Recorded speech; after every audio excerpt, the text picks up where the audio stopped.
Morning sir. Very good morning. ఎటు వెళ్ళేది? ఆఫీస్కి సార్.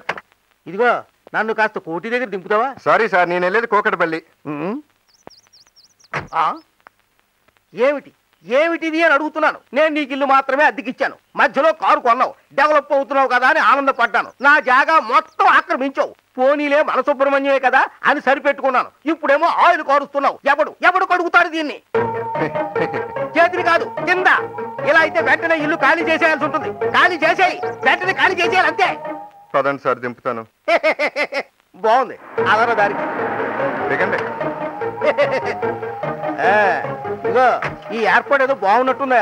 రోజు నువ్వు నన్ను ఇలాగే దింపు. టోటల్ అద్దెలో ఓ 20 రూపాయలు తగ్గించుకో. చాలా థ్యాంక్స్ సార్. మీ నాన్న పిలవమ్మా.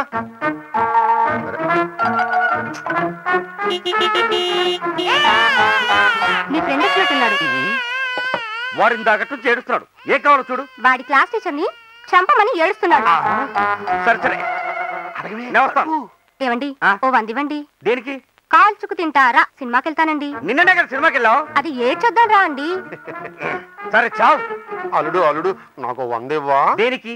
పీక్కు తిందావురా సినిమాకి వెళ్తావా? కాదు, ప్యాక్ అంటే ఇదే రా సినిమాకి. అంకుల్ పీచుగాడమ్మా, వాడివ్వడు.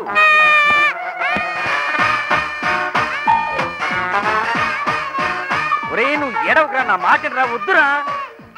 పోనీ ఇచ్చేరాదురా, నువ్వు ఇంకోటి కొనుక్కుందాం కానీ. ఏంట్రోయ్, ఏదో ఒకే ఊరు నుంచి వచ్చాం, ఒకే ఆఫీస్ లో పనిచేస్తున్నాం, లిఫ్ట్ ఇవ్వడానికి వస్తే ఈ టైప్ ఫిట్టింగ్ కూడానా మళ్ళీ?